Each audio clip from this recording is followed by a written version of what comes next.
Bismillahirrahmanirrahim. Assalamualaikum warahmatullahi wabarakatuh. Alhamdulillahirabbil alamin wassalatu wassalamu ala asyrafil anbiya'i wal mursalin wa ala alihi wa sahbihi ajma'in. Rabbi shrah li sadri wa yassir li amri wahlul 'uqdatan min lisani yafqahu qawli. Nama saya Muhammad Aiman Hafiz bin Azmi, nombor metrik I192038888. Hari ini saya akan membentangkan berkaitan sifat mazmumah, iaitu sifat marah, dan juga biografi Muhammad Al-Katani.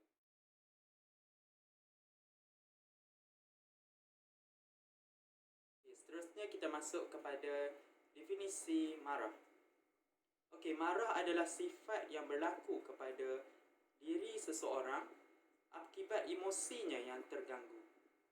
Perkataan marah ini di dalam bahasa Arab ialah ghadbah, ataupun ia berasal daripada perkataan ghadiba yadghabu ghadaban, yang membawa maksud marah. Menurut Imam Al-Nawawi, marah dari perspektif ilmu tasawuf merupakan satu tekanan nafsu daripada hati yang mengalirkan darah dari bahagian wajah yang menimbulkan benci kepada seseorang yang lain. Seterusnya kita masuk kepada jenis-jenis marah. Di dalam agama Islam telah membahagikan kepada dua jenis marah, iaitu yang pertama ialah sifat marah yang tercela.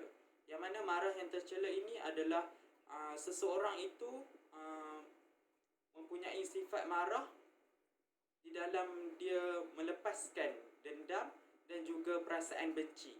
Seterusnya, seseorang itu marah sehinggakan runtuhnya rumah tangga, anak-anak didera, serta berlakunya pembunuhan. Manakala jenis marah yang kedua ialah sifat marah yang terpuji. Sifat marah yang terpuji ini adalah seseorang itu marah untuk membela diri, membela kehormatan dirinya, membela harta benda, marah untuk menegakkan agama, serta hak-hak umum, atau marah untuk menolong orang yang dizalimi.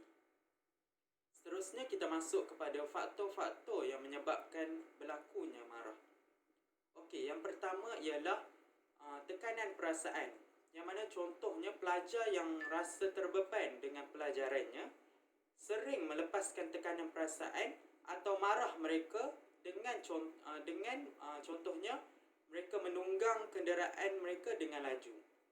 Seterusnya, seseorang itu suka bangga diri atau sombong, yang menyebabkan dia susah ataupun sukar untuk menerima nasihat ataupun teguran daripada orang lain.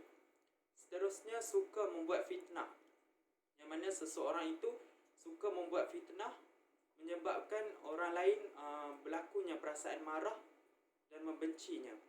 Seterusnya, seseorang itu suka bergurau senda yang berlebihan dan melampaui batas, yang mana seseorang itu seperti dia bergurau senda dengan rakannya tetapi secara berlebihan, yang menyebabkan rakannya berasa marah terhadapnya.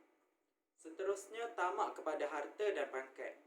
Contohnya akan berlakunya kemarahan dalam perebutan harta, seperti berebutnya harta pusaka dalam kalangan adik-beradik dan sebagainya.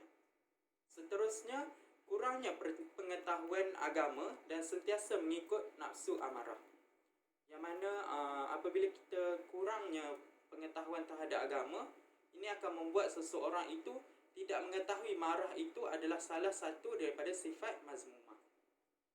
Seterusnya, kita masuk kepada cara mengawal sikap marah menurut agama Islam. Yang pertama, seseorang itu mestilah sentiasa sabar dan sentiasa senyum. Seperti sabda Rasulullah SAW, as-sabaru nisful iman, yang mana sabar itu sebahagian daripada iman. Seterusnya, kita perlulah sentiasa memaafkan orang lain. Kemudian, apabila kita berlaku sifat marah di dalam diri kita, kita hendaklah mengubah posisi badan apabila kita marah. Ini kerana bertepatan dengan sabda Nabi SAW, apabila salah seorang itu di antara kamu sedang marah dan ketika itu ia sedang dalam keadaan berdiri, maka hendaklah ia duduk kerana perbuatan itu akan menjadikan ia tenang dan ia akan menghilangkan perasaan marah itu. Dan kalau tidak, maka hendaklah ia berbaring.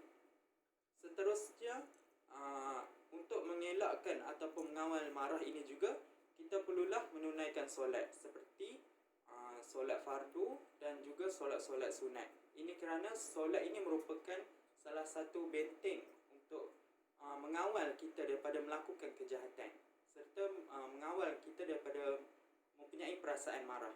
Seterusnya, kita mestilah berwuduk dan kita juga perlulah mengucapkan ta'awuz untuk mengawal perasaan marah. Ini kerana ta'awuz ni adalah seperti a'udzubillahi minasyaitonirrajim, yang bermaksud aku berlindung kepada Allah Subhanahu Wa Taala daripada hasutan syaitan yang terkutuk. Ini kerana marah adalah akibat daripada hasutan syaitan. Oleh itu kita perlulah perbanyakkan kalimah ta'awuz dalam kehidupan kita. Seterusnya, mendiamkan diri dan memperbanyakkan beristighfar untuk menghilangkan perasaan marah di dalam diri.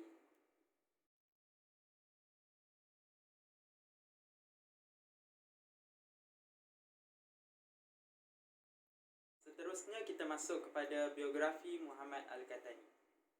Okey, nama beliau ialah Abu Abdillah Muhammad bin Ja'far bin Idris bin Thuli bin Idris bin Muhammad Al-Zamami bin Muhammad Al-Fudai. Tarikh lahir beliau adalah pada bulan Rabiul Awal tahun 1273 Hijrah bersamaan 1857 Masihi. Tempat kelahiran beliau di kota Fes di Morocco. Gelaran beliau ialah Muhammad Al-Qahtani. Tempat belajar beliau ialah beliau melanjutkan pelajaran di Universiti Al-Qurawiyyin di kota Fes. Dan tarikh kematian beliau adalah 16 Ramadan 1345 Hijrah, yang mana pada ketika itu beliau berusia 76 tahun. Seterusnya kita masuk kepada perwatakan peribadi beliau. Beliau adalah seorang yang sangat alim. Beliau selalu mengerjakan ibadah-ibadah sunnah seperti solat sunat dan sebagainya.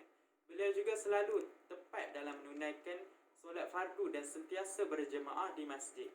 Sejak kecil lagi beliau telah mendapat pendidikan dari ayahnya dengan metod salaf yang menjadikan beliau seorang yang pantang menyerah kalah dan selalu berdisiplin dalam segala hal. Beliau juga seorang yang mempunyai akhlak ataupun intelek serta kecerdasan otak yang menjadikan beliau ulama terkemuka di bumi ini, baik di barat maupun di timur. Seterusnya kita masuk kepada sumbangan ataupun karya-karya yang dihasilkan oleh Muhammad Al-Qahtani. Okey, Muhammad Al-Qahtani adalah seorang yang sangat bersemangat dalam menyampaikan ilmu kepada murid-muridnya.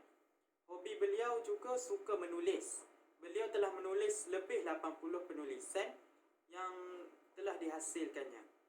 Metod penulisan adalah memberi pengertian masalah serta menyebut perbezaan-perbezaan dalil yang diterima ataupun tidak. Karya-karyanya yang sangat banyak mulai dari fiqh, usul, hadis, tasawuf dan juga tahrij.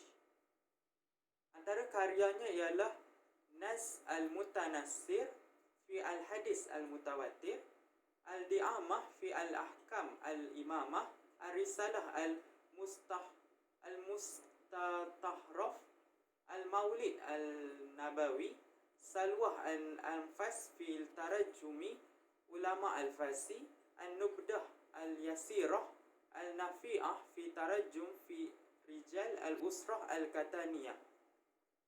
Seterusnya, secara penutupnya, kedua-dua tajuk ini sangat menarik untuk dikaji kerana ia dapat melahirkan beberapa kesan positif.